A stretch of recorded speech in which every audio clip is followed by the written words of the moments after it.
Okay, I'm back, and this is the 2020 Lexus ES350, and this is a completely redesigned car, inside and out, and quite a nice change from the old car. The old one was a little more nondescript and didn't have an aggressive style to it. So this car, I think, is much more attractive.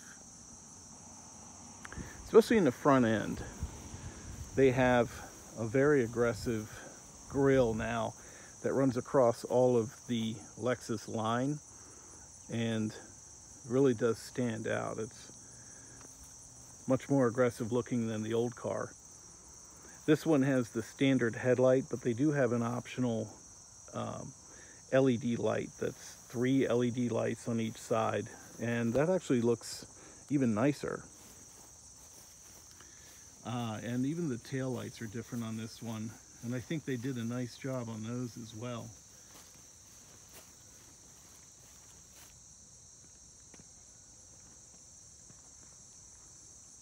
Nice aggressive look the whole way around. I'll show you the interior here. This one runs a 3.5 liter V6, and there are only 2 motors that are available on the ES. In the hybrid, it's a 4-cylinder with an electric motor.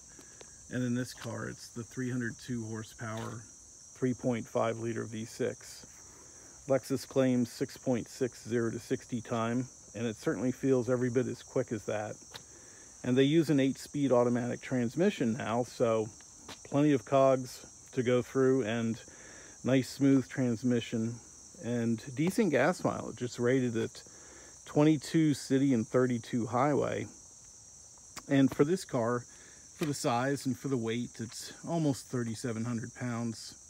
It's decent fuel economy. Inside, they do use a new electronic dashboard that is nicer looking than the old one. The old car did not have this large screen here, so big change there. And this gauge looks completely different too.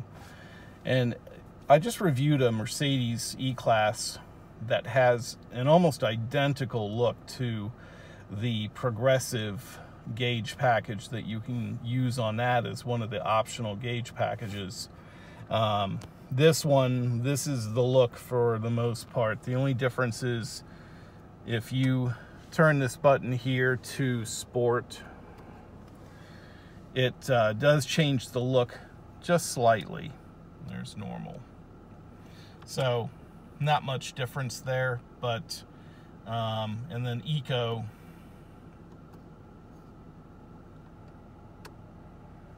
it looks almost the same. There's normal. So this does have more buttons and gadgets on it than the old car, and more controls on the steering wheel. So it does take a little getting used to, as do all the new luxury cars. They just have more features now as they try to come up with new ways to impress their customers. This one also has the trackpad that is very similar to the Audi, and as you move across the trackpad, you are adjusting your screen here. So if I hit that, I'm getting the HVAC controls. This will give you audio. You have to hit it pretty hard. The map.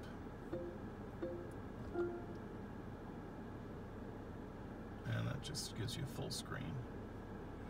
And then of course you have, if you hit the menu button here in the center, that will give you all of your options: destination, audio, phone, apps, projection. This is for the Apple CarPlay, and climate again. So these are kind of redundant. and then this screen in the middle, I'm sorry, off to the left, you can adjust. If you hit this button here to the left or right, it's scrolling through different options here. So, and then if you hit the down arrow, for instance, it'll give you the range, eco indicator, which is, I don't know, kind of useless, I think, tire pressure, and then back up to current fuel economy, and since you reset it. So I'm averaging 25.8. That's right on the money. That's the average that they're indicating on the window sticker. This one also has the heated seats and air conditioned seats, and those work quite well. That is an option, although I think most of these cars are going to have it. It also has the heated steering wheel. Definitely a must in the Northeast where I live. And this has the good old-fashioned gear selector, which I prefer. A bunch of manufacturers now are getting away from that, and I still enjoy it. I think it's just a nice thing to have. And this is a very roomy car. I'll show you the back seat and the trunk.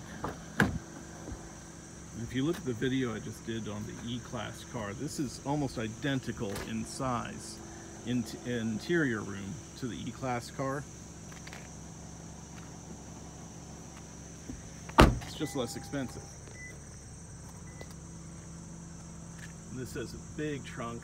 Now this one only has a ski pass-through. It does not have the folding rear seats.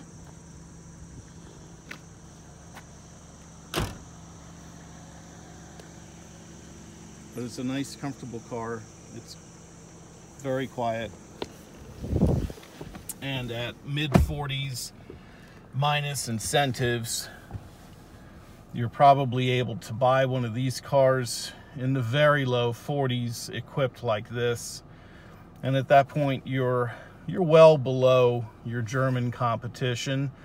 And I can tell you, as a Lexus owner, the reliability is second to none. They're very reliable cars, very well made, and this is a nice driver, and it's a nicer car than the old one and was worth the wait. Very nice vehicle. Hard to get a sedan anymore. They're going away. Sedan sales are drastically down from where they were years ago, and seem to be dropping every year as people move more towards SUVs and pickup trucks. So if you want a good sedan, they're getting hard to find.